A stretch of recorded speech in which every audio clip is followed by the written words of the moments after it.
ये जो 18वां उसमें 7वां ना, 7वां पहले ये हुए थे 4, 7वें में फिर भगवान बता रहे थे कि इन 4 में से जो 4 में से पहला क्या था, जिज्ञासु अर्थार्थी ज्ञानी। इसमें कहते हैं चौथा व्यक्ति है ज्ञानी है, वो मुझे विशेष रूप से प्रिय है, वो उसमें सर्वश्रेष्ठ है। 4 में क्या होता है, इनमें जो परम ज्ञानी है शुद्ध भक्ति में लगा रहता है वो सर्वश्रेष्ठ है, क्योंकि मैं उसे अत्यंत प्रिय हूँ, वो भी मुझे प्रिय है 4 में से। इसका मतलब ये नहीं है कि भगवान पक्षपात करते हैं, नहीं, 4 में से, क्योंकि जो जिस भाव से भगवान के पास आता है भगवान उसे उसी प्रकार से ही, अगर आप यहाँ पे इसलिए आ रहे हो कि मेरे कष्टों का निवारण हो, कष्टों का निवारण हो जाएगा, भगवान नहीं मिलेंगे। अगर आप यहाँ इसलिए आ रहे हो कि मेरी जिज्ञासा है भगवान को जानने की, तो भगवान को जान पाओगे, अपने आप को जान पाओगे, मिलेंगे नहीं भगवान। अगर आप अर्थार्थी हो, आपको पैसा चाहिए है, पैसे की ज़रूरत है, वो भी मिलेगा आपको, लेकिन भगवान, ठीक है। यहाँ पे जो व्यक्ति जिस उद्देश्य से आता है उसको वो मिलता है, वो 100% मिलता है, उसके लिए विश्वास होना चाहिए। और अगर नहीं मिल रहा है तो उसमें ये नहीं सोचना चाहिए भगवान नहीं दे रहे हैं, भगवान ने तुम्हारे लिए और अच्छा प्लान करके रखा।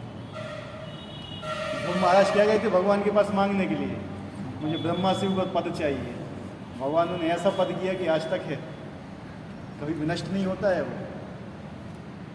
भगवान जिस किसी को भी कुछ देते हैं ना, तो उसको देने के साथ साथ बुद्धि भी देते हैं उसका इस्तेमाल करने की।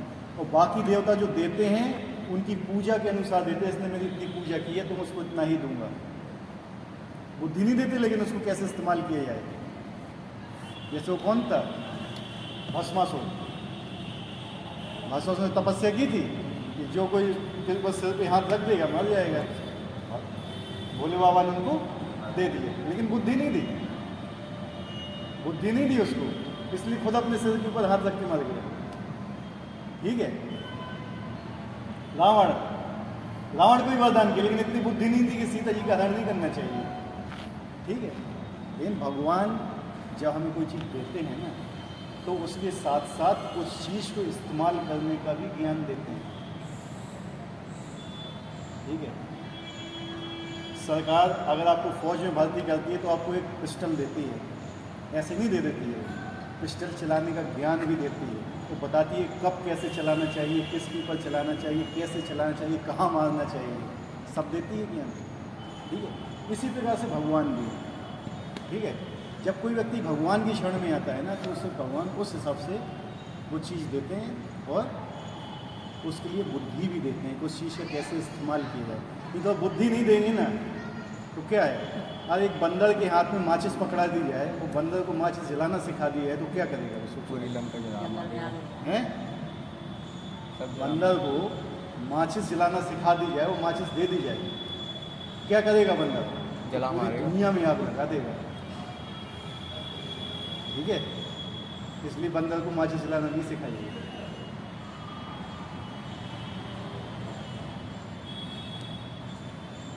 तो भगवान क्या कह रहे हैं, ज्ञानी व्यक्ति। ज्ञानी व्यक्ति क्यों भगवान को प्रिय है, क्योंकि वो भगवान की सेवा में आना चाहता है। क्योंकि भगवान क्या कह रहे हैं, वो शुद्ध भक्ति में,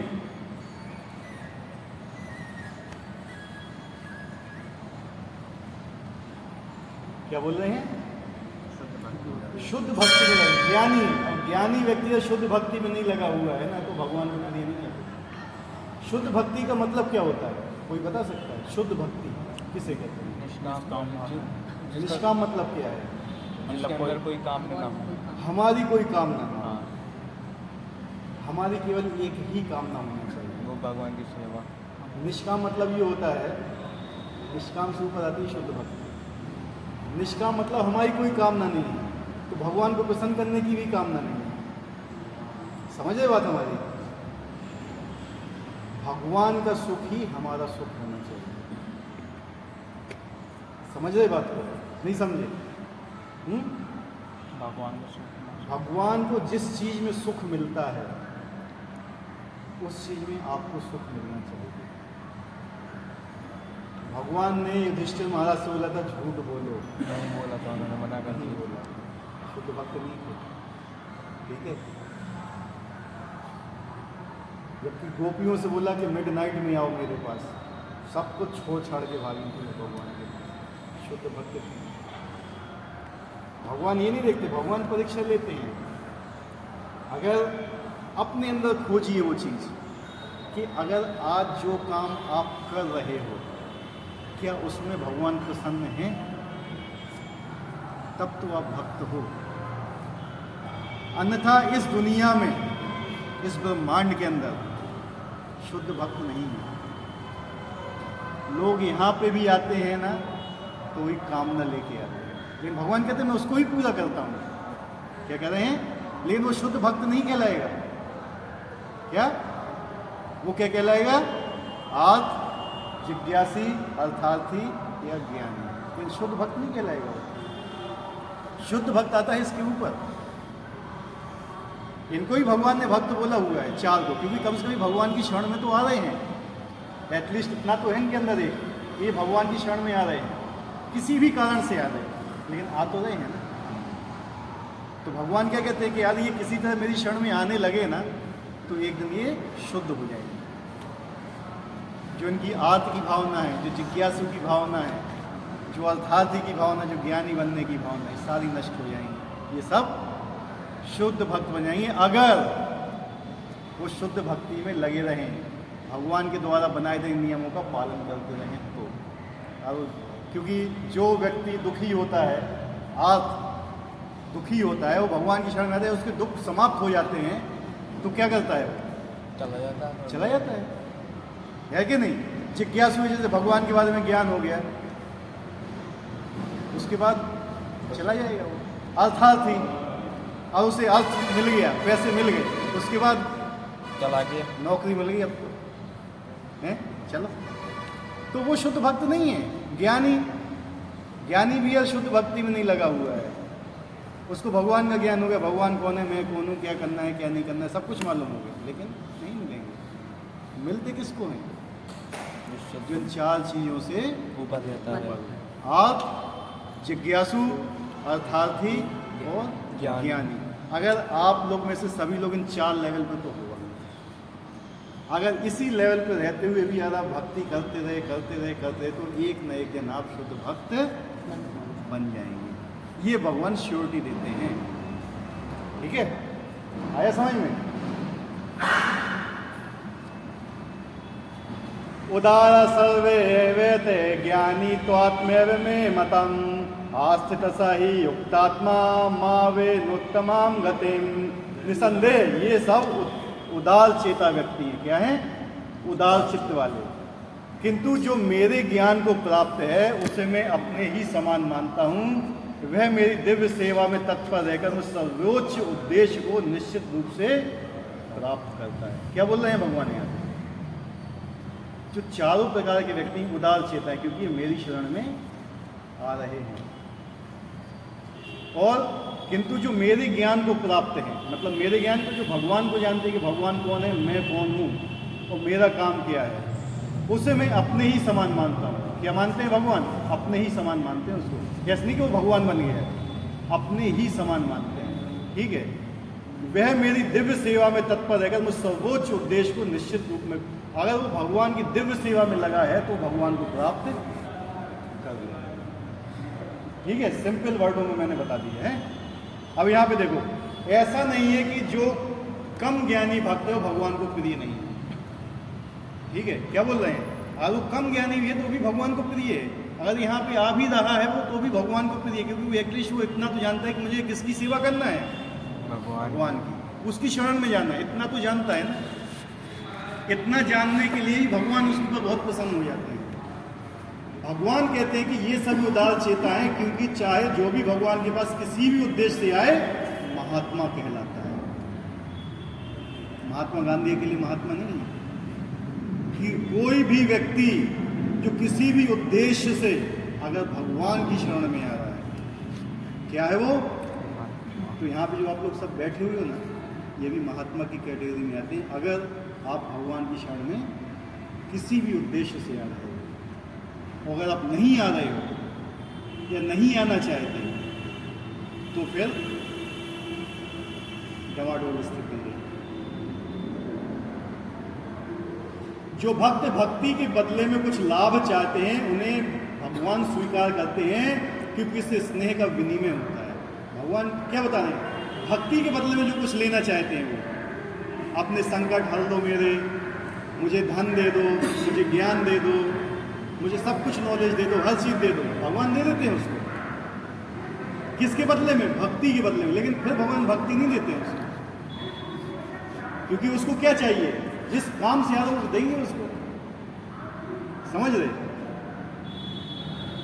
तो भगवान उसको क्यों स्वीकार करें? क्योंकि उससे विनिमय होता है, स्नेह प्रेम का विनिमय होता है। मतलब वो भगवान को प्रेम करता है, भगवान उससे प्रेम करते हैं। किस लेवल तक? जहां तक वो चाहता है। अगर आप एग्जाम दे रहे हो और आपका लक्ष्य है कि भैया हम पास हो जाए बस, तो आप उतने में सेटिस्फाई हो जाओगे। आप तो कहते हैं फर्स्ट डिवीजन है, सेकंड डिवीजन है, या फिर डिस्टिंक्शन है, या फिर हम टॉप हो जाएं, उस हिसाब से आप फिर आगे बढ़ोगे, है कि नहीं? इसी हिसाब से भक्ति में भी है। आपका उद्देश्य क्या है इधर आने के लिए? भगवान वो चीज़ आपको 100% देते हैं।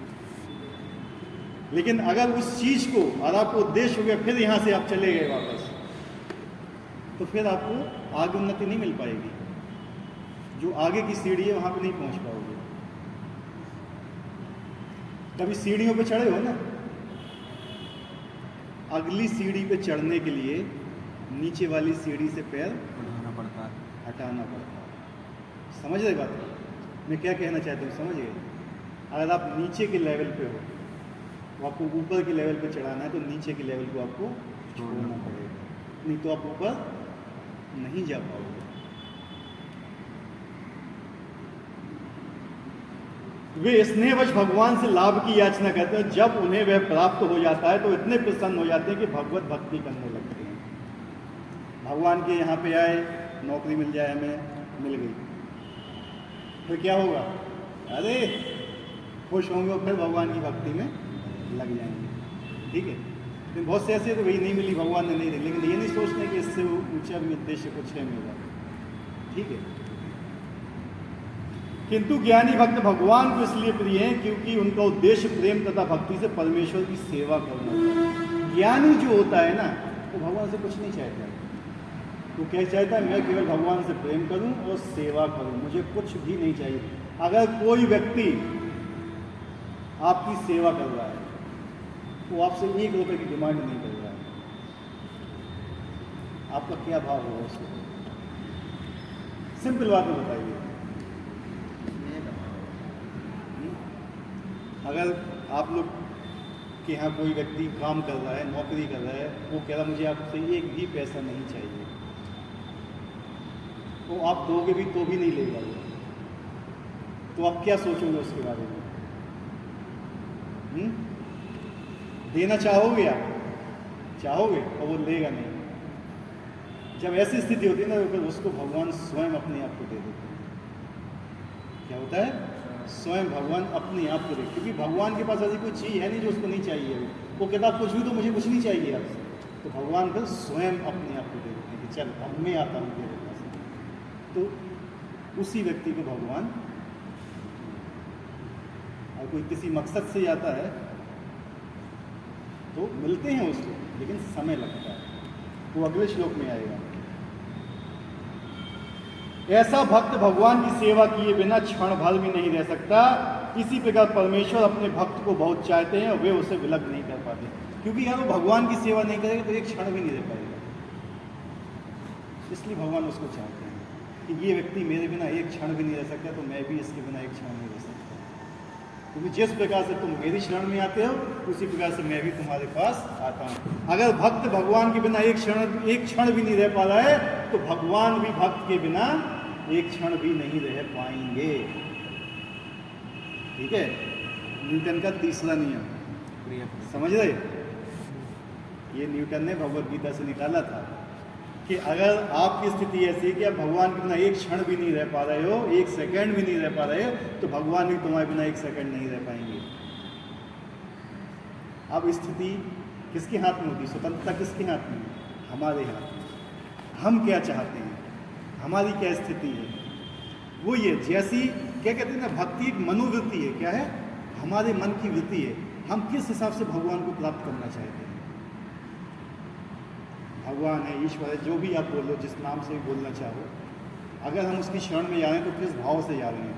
जिस भाव से हम भगवान की शरण में जाते हैं, भगवान भी उसी भाव से हमारे पास आते हैं। साधो हृदयम हम साधु नाम हृदयम तोयम मदंते ना जानंती नानंते भ्रोमनागपि। भक्तगण सदैव मेरे हृदय में वास करते हैं। श्रीमद् भागवत 9:4-68 में क्या बोलते हैं?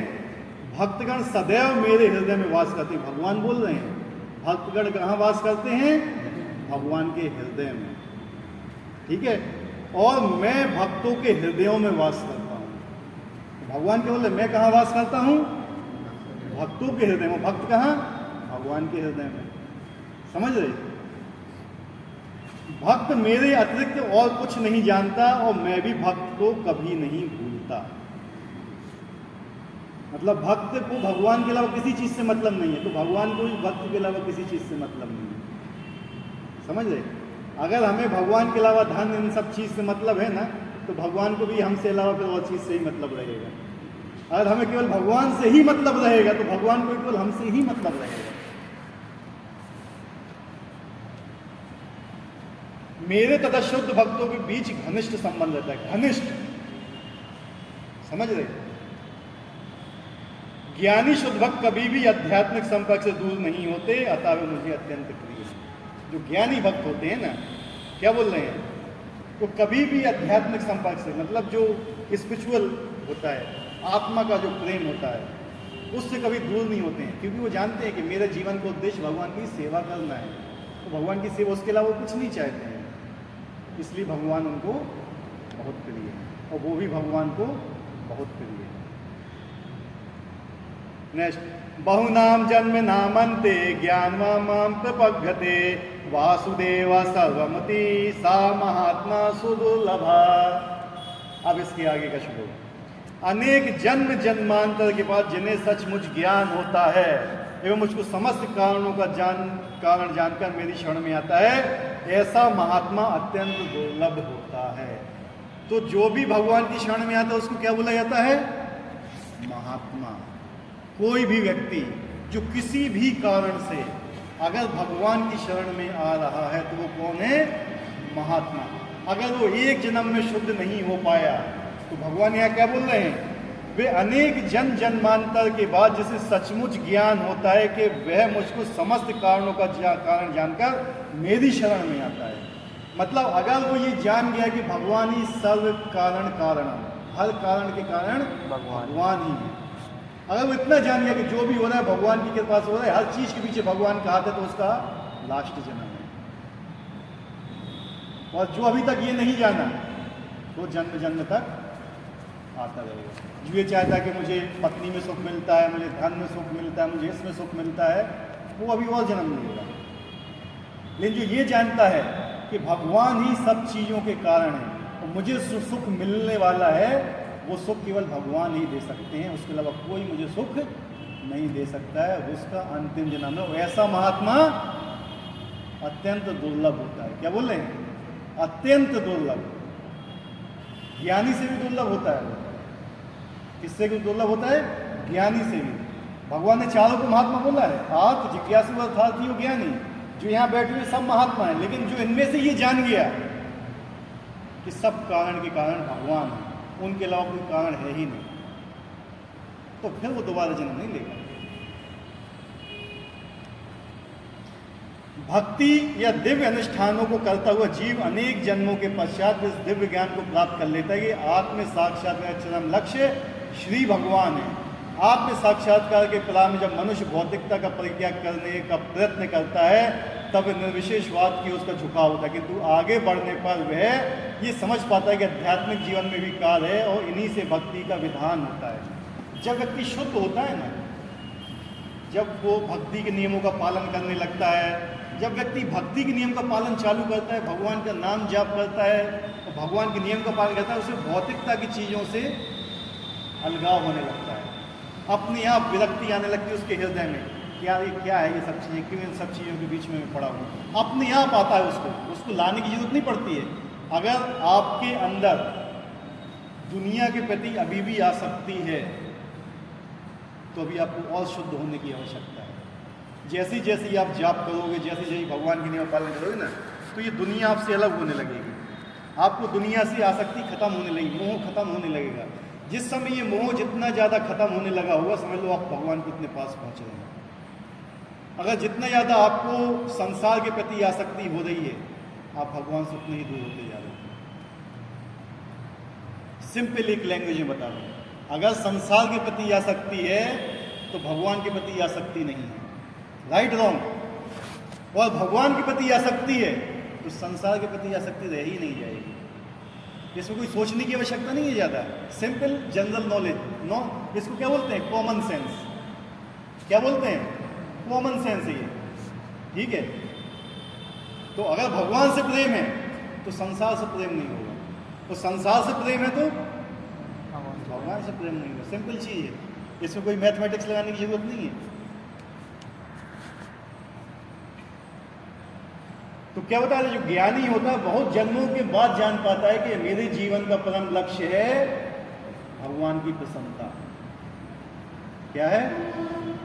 कितने जन्मों के बाद? अनेक जन्मों के बाद पता चलता है उसको ये चीज़ें। लेकिन आज आपको ये पता चल रहा है कि मेरे जीवन का उद्देश्य भगवान को प्रसन्न करना है, तो आप अनेक जन्मों के बाद यहाँ आए हुए।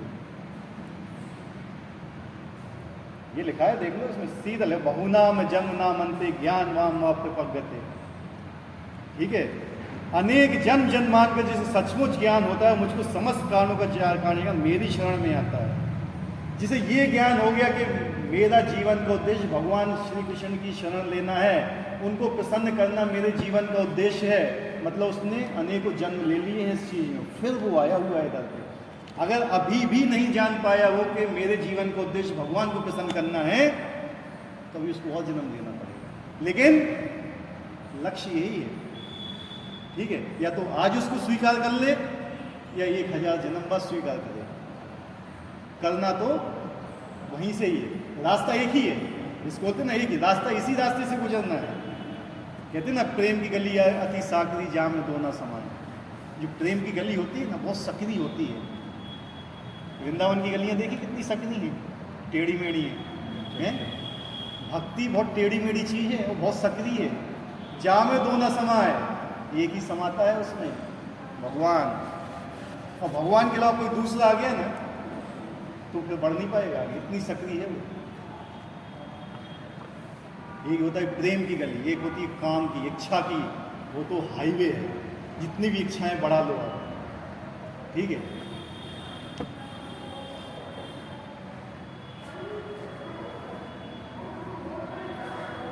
इसकी अनुभूति होने पर भगवान के प्रति आसक्त हो जाता है, उनकी शरण ग्रहण कर लेता है।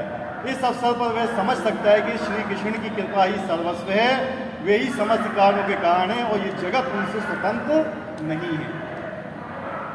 ये सबसे महत्वपूर्ण बात है। जब वो ये जान लेता है कि समस्त कारणों के कारण कौन है? भगवान है, और वो स्वतंत्र हैं, वो किसी के अंडर में नहीं आते हैं, ठीक है। तब वो जान पाता है कि मेरे जीवन का उद्देश्य है भगवान को प्रसन्न करना। भागवतम में सबसे पहला ये बोला कि स्वतंत्र कौन है? भगवान। भगवान के अलावा कोई भी व्यक्ति स्वतंत्र नहीं है। और हम यहाँ क्यों आए हुए हैं पता है? क्योंकि हम भगवान से स्वतंत्र होना चाहते हैं। क्या हम भगवान के अंडर में नहीं रहना चाहते हैं, हम भगवान से स्वतंत्र होना चाहते हैं। तो भगवान ने बोला कि जाओ भैया मुझसे स्वतंत्र रहो।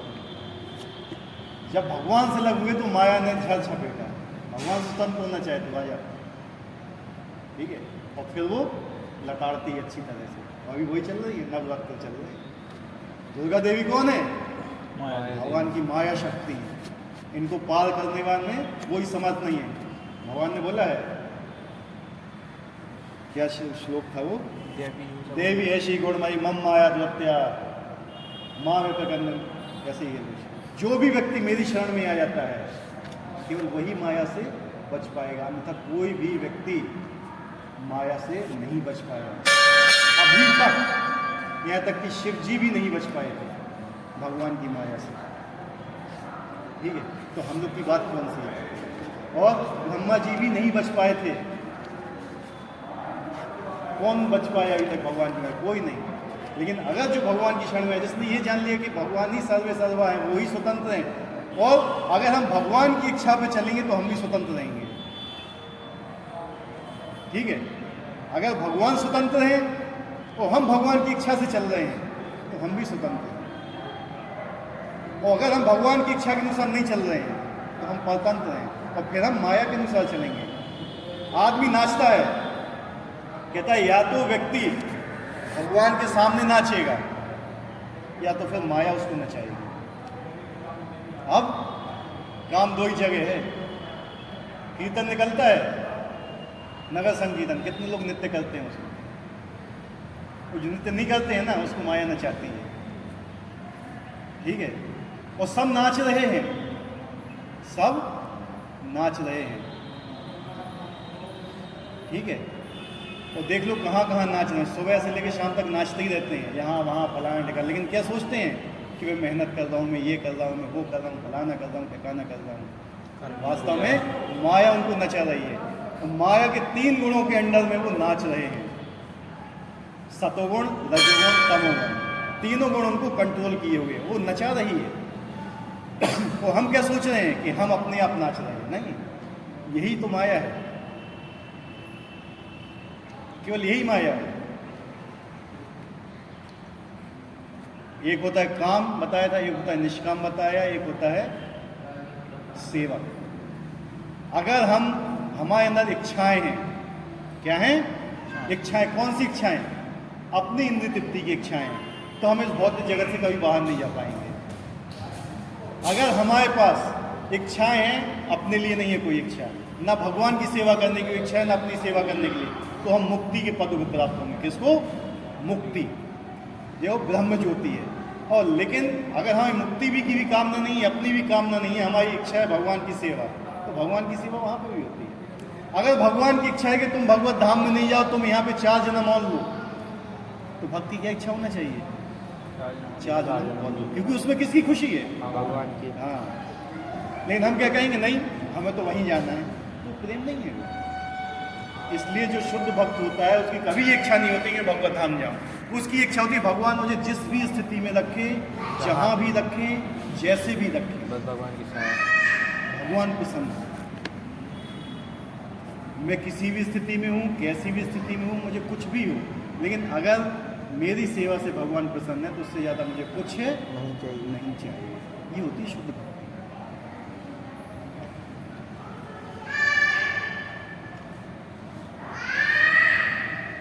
इस प्रकार प्रत्येक वस्तु को वासुदेव नहीं ऊपर से इस भौतिक जगत को आध्यात्मिक विविधताओं से विकसित प्रतिबिंब मानता है, और अनुभव करता है प्रत्येक वस्तु का परमेश्वर कृष्ण से संबंध है।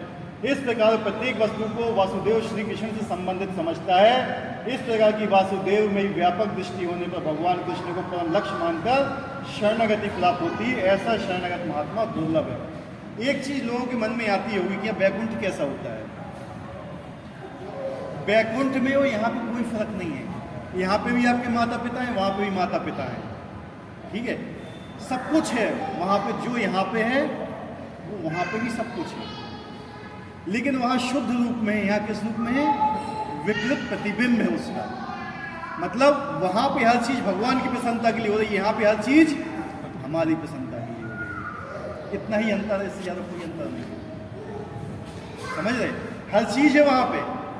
यहाँ पे जो हमारे माता पिता हैं वो हमारे वास्तविक माता पिता नहीं है, लेकिन जो वहाँ पे हमारे माता पिता हैं वो हमारे हमेशा के माता पिता हैं। उनकी कभी डेथ नहीं होती, कहीं मरते नहीं, कभी बीमार नहीं होते, हमेशा उनके साथ रहते हैं, ठीक है। वहाँ पे भी विविधता है, वहाँ पे भाई हैं, बहन है, माता है, पिता है, सब कुछ है वहाँ पे, लेकिन उसमें से कोई भी नहीं मरता है। और यहाँ पर बार मरते हैं।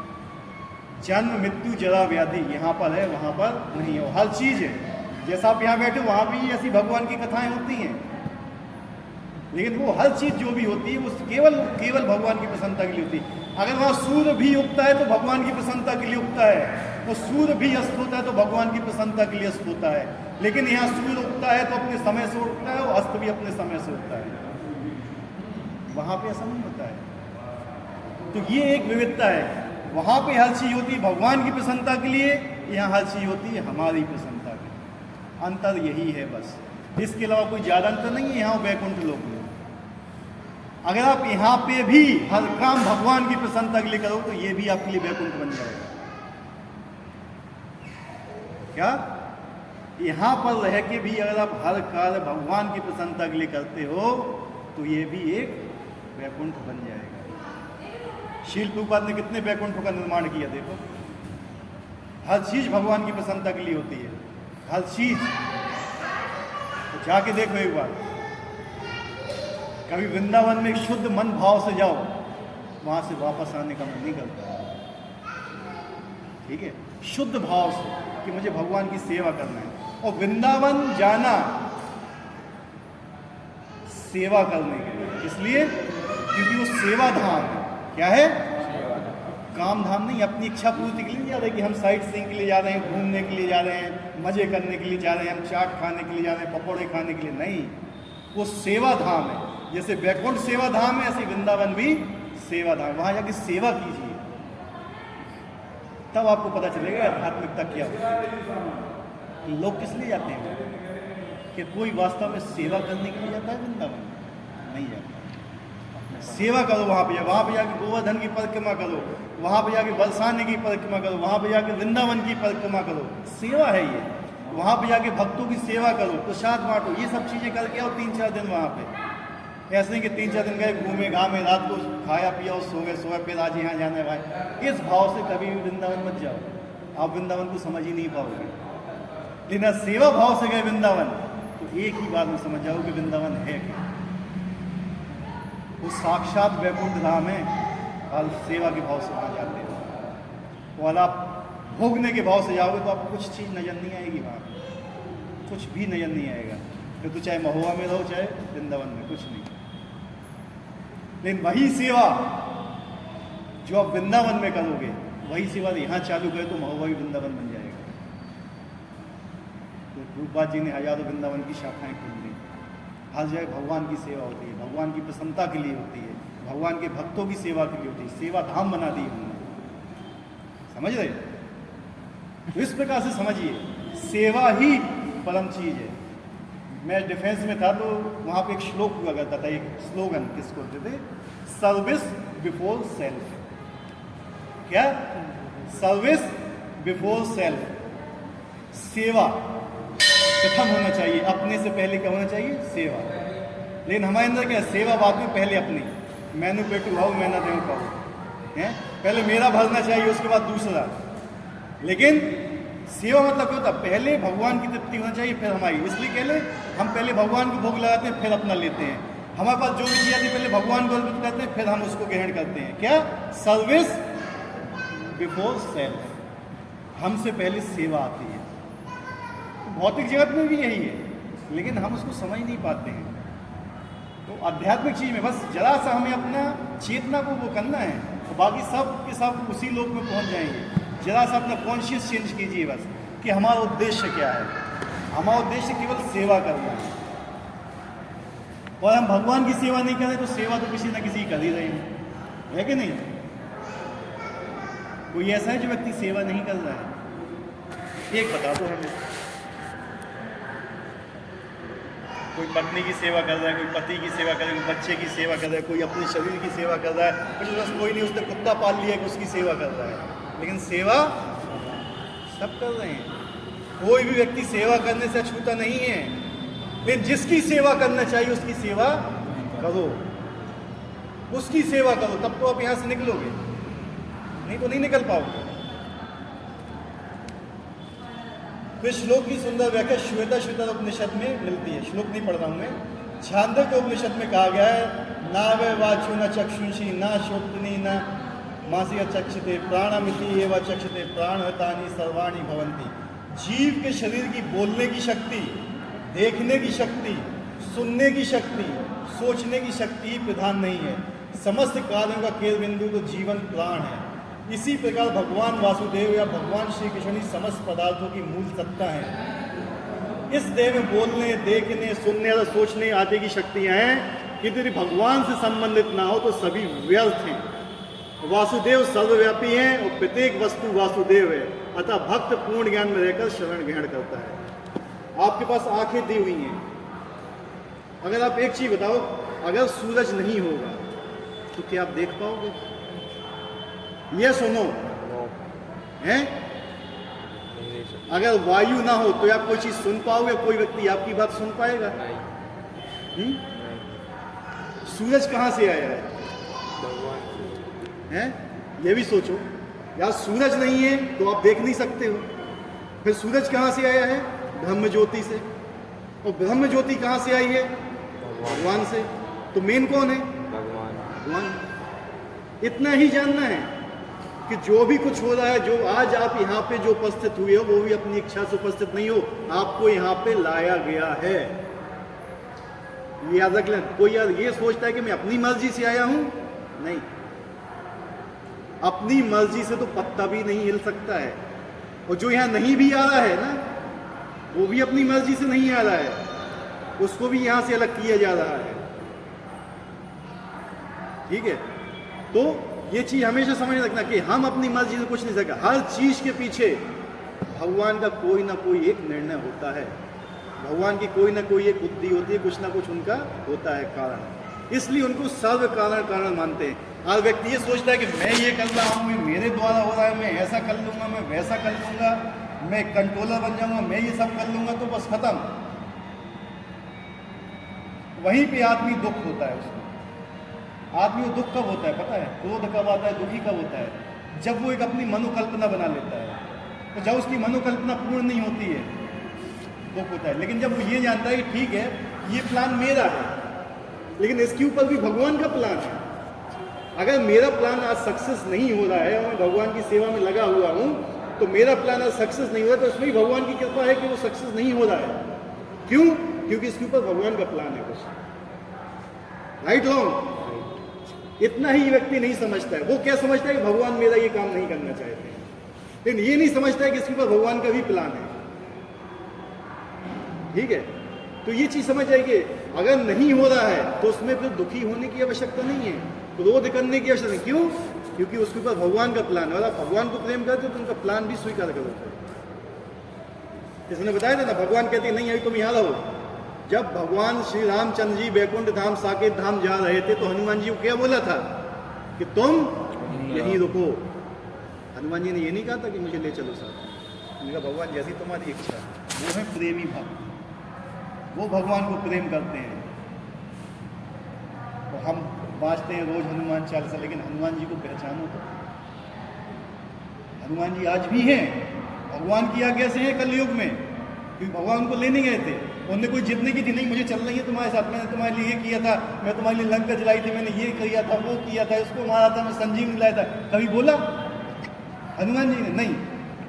लेकिन अगर यहाँ पे कुछ होता है, हमने तुम्हारे लाने जो करो तो हमने तुम्हारे लाने वो करो तो हमने फलाना करो तो टिकाओ, सारी चीज गिना देगा एक बार में व्यक्ति, लेकिन भगवान ने गुरु की नहीं की,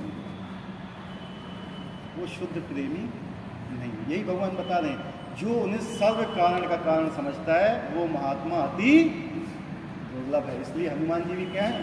दुर्लभ है। नेक्स्ट श्लोक।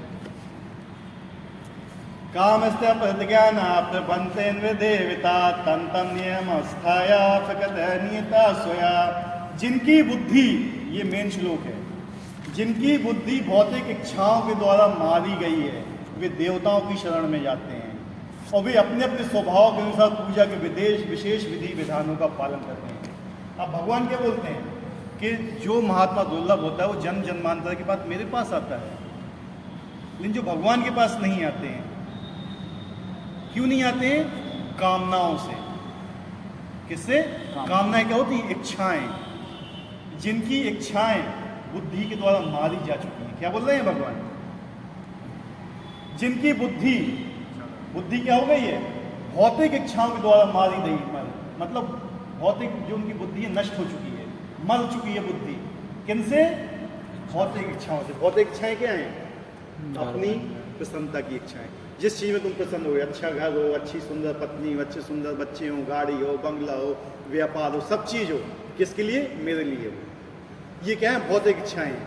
इसके लिए भौतिक इच्छाओं के लिए वो किसकी शरण में जाते हैं? देवताओं की, भगवान की शरण में नहीं जाते हैं वो।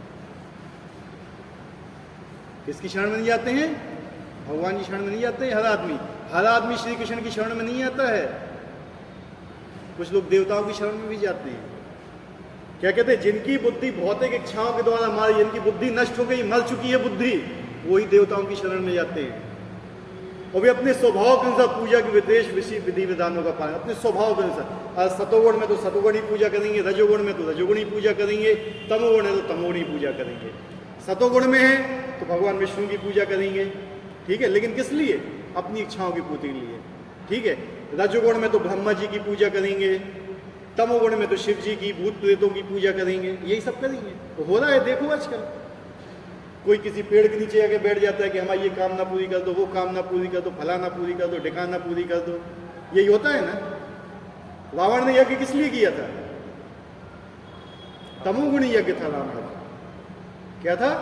तमोगुणी। अपने स्वभाव के अनुसार पूजा करते हैं वो, भगवान के स्वभाव के अनुसार नहीं करते हैं, क्योंकि उनकी बुद्धि मर चुकी है। किस चीज से मरी है बुद्धि? भौतिक इच्छाओं से। भौतिक इच्छाओं से, अपनी इंद्रिय तृप्ति पूरी करने की इच्छा से उनकी बुद्धि मर चुकी है बिल्कुल। अब उनके अंदर सोचने की कोई शक्ति नहीं रह गई। जिस व्यक्ति की बुद्धि मर जाती, क्या बोलते हैं उसको? पागल। राइट? जिस आदमी की बुद्धि मर गई है, या जो पागल है, यानी जो देवताओं की शरण में जा रहा है, वो कौन है? पागल। बुद्धि मर गई है उसकी, यही बता रहे हैं भगवत गीता में। जो समस्त भौतिक कलमश से मुक्त हो चुके हैं, भगवान की शरण ग्रहण करते हैं, उनकी भक्ति में तत्पर। समस्त कलमश, जितने भी उनके अंदर गंदगी है, अंदर जो गंदगी भरी पड़ी है, क्या क्या गंदगी है अंदर? काम, क्रोध, लोभ, मोह, मद, मत्सर। 6 चीजें। काम मतलब क्या है? इच्छाएं। इच्छाएं पूरी नहीं होती तो क्रोध आता है, वो इच्छाएं पूरी हो जाती तो लोभ आता है। जब लोभ और आगे बढ़ता है तो मोह आ जाता है, मोह और आगे बढ़ता है तो दूसरे प्रति की ईर्ष्या उत्पन्न हो जाती है, घृणा उत्पन्न हो जाती है, ठीक है। तो काम, क्रोध, लोभ, मोह, मद, मत्सर, घमंड आ जाता है आदमी को अपने अंदर। आता है घमंड के लिए? इसलिए कहते हैं अगर आप भक्ति भी अपनी इच्छा से कर रहे हो ना, भगवान की इच्छा से नहीं कर रहे, तो ये 6 चीजें आपके अंदर आ जाएंगी। भक्ति का भी घमंड आता है, इसलिए भक्तों से ईर्ष्या होने लगती है, ठीक है। अगर आप गुरु के आदेश के बिना ही भक्ति कर रहे हो, अपने नियम बनाकर, तो भी आप इंद्रिय तृप्ति में लगे हुए, तो भी आप नष्ट हो जाओगे। इसलिए भगवान क्या कहते हैं? मेरे स्वभाव के अनुसार जैसा मैंने बोला हुआ है, आप उस हिसाब से भक्ति करोगे, तब तुम मेरे पास आओगे। लेकिन आजकल लोगों ने क्या है? अपने नियम बना लिए। भगवान ने बताया कि कैसे प्रणाम करना चाहिए मंदिर में आके, लेकिन लोग पता नहीं कहाँ से कोई ऐसा कान पकड़ता है, कोई ऐसा कान पकड़ता है। किसी शास्त्र में नहीं लिखा है कि तुम ऐसा घुमा के ऐसा कान पकड़ो, ऐसी नाक पकड़ो घुमा के। अरे सीधी नाक पकड़ना है तो घुमा के काहे को पकड़ रहे हो? भगवान ने बोला सीधा साष्टांग प्रणाम करो, काम खत्म। क्यों? बुद्धि है ही नहीं, सुनना भी नहीं है, सुनना भी नहीं चाहते हैं, आना भी नहीं चाहते हैं। यही स्थिति है आजकल की। और सुनाओगे तो भी सुनेंगे नहीं। क्यों? क्योंकि उनकी बुद्धि हल नहीं गई है, माया अपहृत ज्ञान है वहीं आ गया ना। तो ये जो 3-4 श्लोक है, ये बहुत इंपॉर्टेंट है। कौन लोग भगवान की शरण में आते हैं, कौन नहीं आते हैं, कौन दुर्लभ है, और जिनकी बुद्धि मर चुकी है। जब तक भौतिक कलमश धुल नहीं जाता, तब तक स्वभावता अभक्त रहते हैं। किंतु जो भौतिक इच्छाओं के होते हुए भगवान के वो उन्मुख होते हैं, बहिरंगा प्रकृति द्वारा आकृष्ट नहीं होते।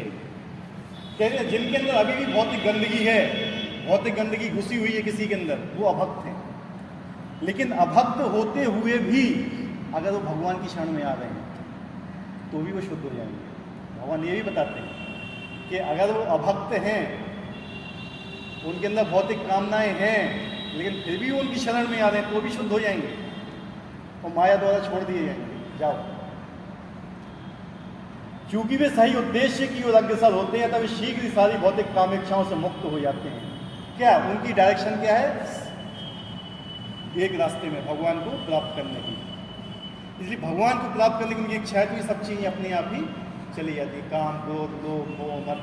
जो भगवान की भक्ति में बढ़ता है ना, उस व्यक्ति की इच्छाएं सबसे पहले जाती हैं। जब इच्छाएं चली जाती है तो क्रोध चला जाता है, ठीक है। क्रोध चला जाएगा तो लोभ भी चला जाएगा, मोह भी चला जाएगा सांसारिक वस्तु के प्रति।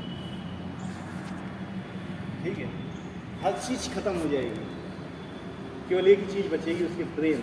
काम का स्थान कौन ले लेगा? प्रेम। मेन चीज़ यहाँ क्या है? काम। स्टार्ट कर दो काम को, पहला शब्द क्या है? काम। वहाँ पहला शब्द क्या जाएगा? प्रेम। किससे? भगवान से। अब भगवान से प्रेम हो गया, ये छह चीज़ें अलग, सिंपल चीज़ है।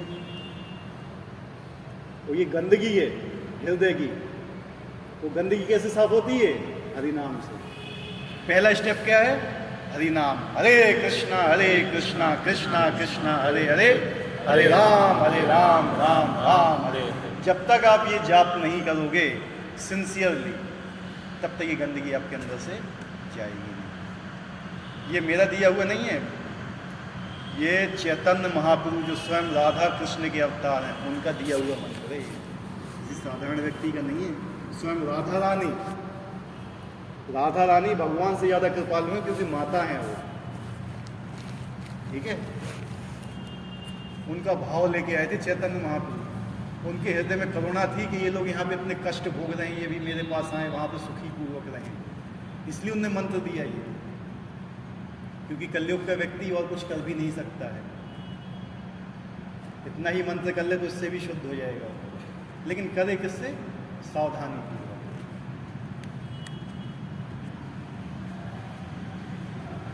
श्रीमद् भागवत में कहा गया है कि मनुष्य को चाहिए कि स्वयं को वासुदेव के प्रति समर्पित करे, उनकी पूजा करे, चाहे भौतिक इच्छाओं से रहित हो और चाहे भौतिक इच्छाओं से पूरित हो, या भौतिक कलमश से मुक्ति चाहता हो।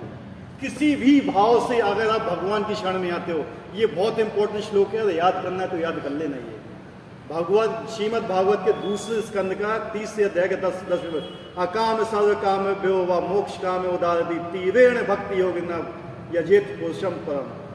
चाहे आपके अंदर काम हो चाहे ना हो, किसी भी भाव से आप भगवान की शरण में अगर आ रहे हो तो एक दिन आप शुद्ध हो जाओगे, हर भक्ति के नियम का पालन करते रहे।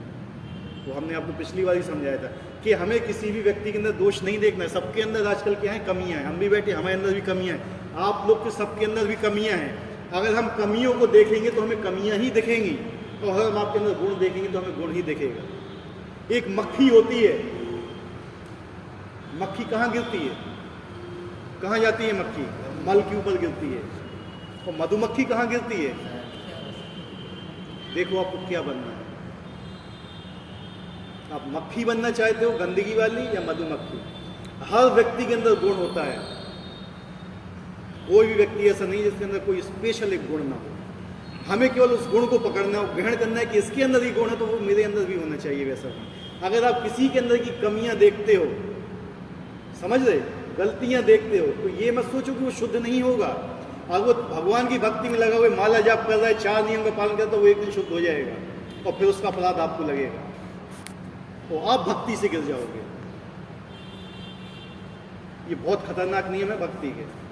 इसलिए जो यहाँ का जो वो रहता है, इसलिए कहते हैं कि भगवान के धाम जाना है ना, तो वहाँ पे अगर आप ऐसे ही चले गए ना तो वहाँ पे दोष देखोगे। देखो वो ऐसा कर रहा है, वो ऐसी कर रही, वो गोपी ऐसी कर रही, वो गोपी, तो वहाँ से फिर लात पड़ेगी सीधी। ठीक है, जब भी हम किसी नौकरी में जाते हैं सबसे पहले क्या मांगा जाता है? Character certificate. क्या मांगा जाता है? Character certificate. कैरेक्टर होना चाहिए। जब यहाँ मांगते तो वहाँ क्यों नहीं मांगेंगे? इसलिए ABCDE 5 चीजें बोलेंगे। A फॉर एसोसिएशन, भक्तों का एसोसिएशन। B फॉर बुक्स, पढ़ते हो कि नहीं भगवत गीता और भागवत। C चैंटिंग करते हो कि नहीं। D डाइट आपकी भगवान के अनुसार है, शास्त्रों के अनुसार है कि नहीं। E आपके अंदर एटिकेट्स हैं कि नहीं। एटिकेट्स जानते हो क्या होते हैं? वैष्णव सदाचार, वैसा है कि नहीं। अगर ये 5 चीज़ आप फॉलो कर रहे हो तो ये वहाँ पे रहने की ट्रेनिंग है। अगर इन 5 चीज़ों में यहाँ पे सक्सेस हो तो आप वहाँ रह सकते हो, अन्यथा नहीं रह पाओगे। इसलिए इन 5 चीज़ों में पारंगत होना चाहिए व्यक्ति को। हमारे एटिकेट्स होना चाहिए हमारे अंदर प्रसाद पाने की क्षमता, शक्ति होना चाहिए कि हम प्रसाद के लोग कुछ ग्रहण नहीं करेंगे।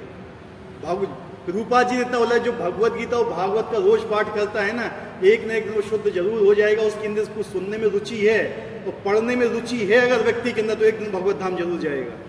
और उसके अंदर रुचि है बस भगवत गीता और भागवत को पढ़ने की, केवल रुचि है उसके अंदर, तो चला जाएगा, क्योंकि वहाँ पे पढ़ी जाती है ये। वहाँ पे भक्तों का एसोसिएशन है, वहाँ पे यही बुक्स पढ़ी जाती है, वहाँ पे फिजिक्स केमिस्ट्री मैथ नहीं पढ़ी जाती है। वहाँ पे भगवान के नाम की चैंटिंग होती है, वहाँ पे भगवान का प्रसाद दिया जाता है आपको, वहाँ आपको एटिकेट्स के साथ रहना पड़ता है। तो वही 5 चीज़ें आपको यहाँ ट्रेनिंग दी जाती हैं कि वहाँ पे रहने की आप एक स्थिति में आ जाओ। समझ रहे?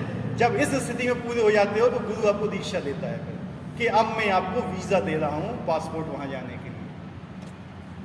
इसलिए इस्कॉन में आसानी से दीक्षा नहीं मिलती है, कम से कम 8-10 साल लग जाते हैं दीक्षा लेने में, क्योंकि गुरु पूरी तरह परखता है। क्या करता है? परखता है, ठोक ठोक के परखता है कि आपके अंदर सहन शक्ति कितनी है। आपको ऐसी परिस्थिति में डालेगा कि आप भड़बड़ा जाओ, फिर वो देखेगा, वो जानबूझ के डालेगा आपको, जानबूझ के डालेगा कि आपके अंदर सहन शक्ति कितनी है। अब वहाँ किसी गोपी ने आपको गाली दे दी तो आप लड़ जाओगे उससे, हैं? सहन करो उस चीज़ को, यही तो चीज़ होती है। अगर यही चीज़ नहीं आई आपके अंदर तो आप कहाँ जाओगे? वहाँ पे, वहाँ जाके और उपद्रव करोगे।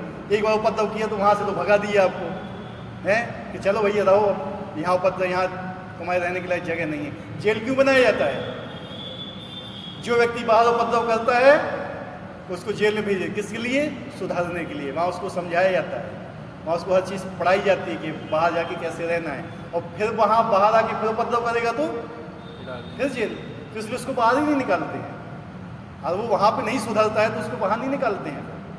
एक मरीज है, मरीज अस्पताल में क्यों जाता है?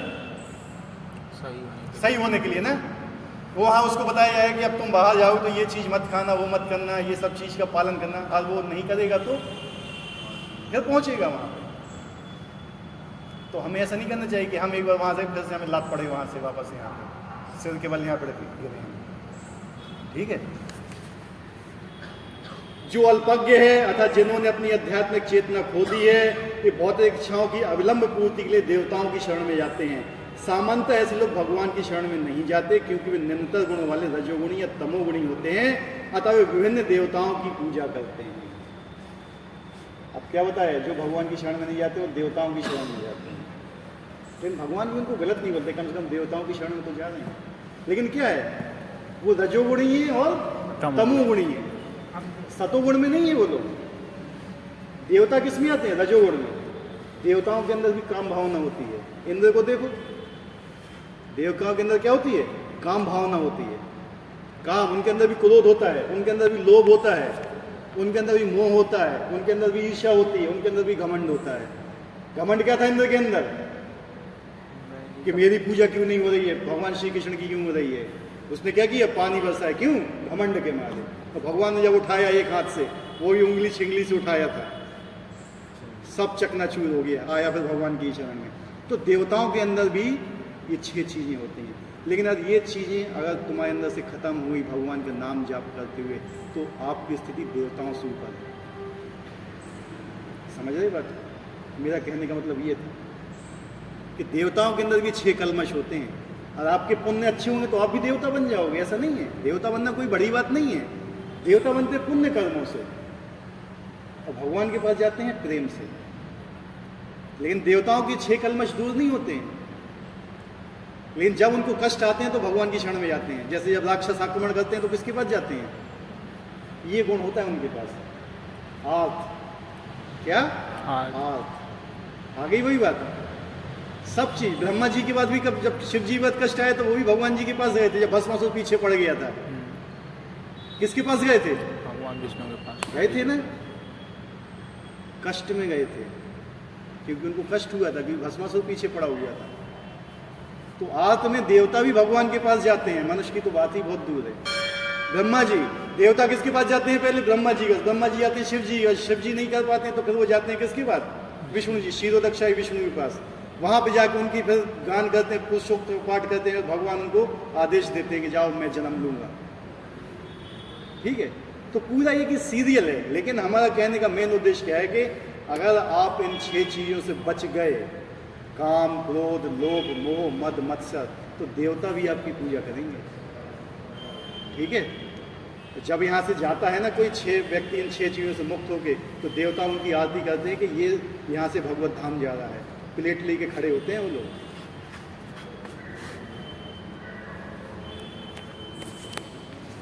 वे पूजा के विधि विधानों का पालन करने में ही प्रसन्न रहते हैं। देवताओं के पूजक छोटी छोटी इच्छाओं द्वारा प्रेरित होते हैं और ये नहीं जानते कि परम लक्ष्य तक किस प्रकार पहुंचा जाए। किंतु भगवत भक्त कभी भी पथभ्रष्ट नहीं होता है। वो भगवान की शरण के अलावा कहीं नहीं जाता है। उसको मालूम है कि मेरी शरण यहीं पर है। एक सती स्त्री होती है, उसको अपने पति पे विश्वास होता है कि पति मेरा भरता है। वो पति के अलावा किसी के पास नहीं जाती है। पति के अलावा किसी दूसरे के पास जाती है तो क्या कहलाती है वो? हैं? क्या कहलाती है? बोलिए, कहलाती है कि नहीं? क्या बनना चाहते हैं? सती स्त्री है, वैश्य? सिंपल बात है। चूंकि वैदिक साहित्य में विभिन्न उद्देश्यों के लिए भिन्न भिन्न देवताओं के पूजन का विधान है, अतः जो भगवत भक्त नहीं है वे सोचते हैं कि देवता से कुछ कार्यों के लिए भगवान श्रेष्ठ हैं, किंतु शुद्ध भक्त जानता है भगवान कृष्ण सबके स्वामी हैं। चैतन्य चरितामृत आदि 5:142 में कहे, एकले ईश्वर कृष्ण आ सब, केवल भगवान कृष्ण जो हैं वो सर्वस्व हैं और जितने भी सब उनके सेवक हैं। केवल भगवान कृष्ण ही स्वामी हैं और अन्य सब दास हैं। फलतः शुद्ध भक्त कभी भी अपनी आवश्यकताओं की पूर्ति के लिए देवताओं के निकट नहीं जाता।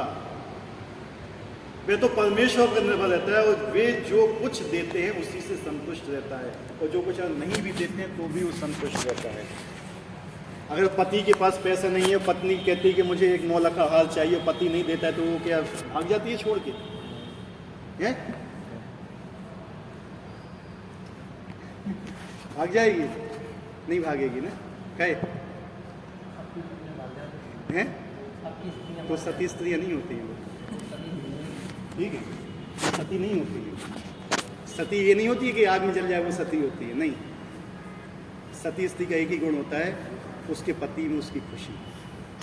वो एक भक्त का एक ही गुण होता है, उसके स्वामी में उसकी खुशी, भगवान में उसकी खुशी। इससे ज़्यादा कुछ नहीं है। इतना ही समझ में आए। नहीं, सती अपनी इच्छा से हुआ करती थी शास्त्रों में। उसके भी कारण थे काफी। ठीक है, उसके रीजन क्या थे? सबसे पहले सती प्रथा किसने बंद की थी, हमें बताइए। नहीं, गलत।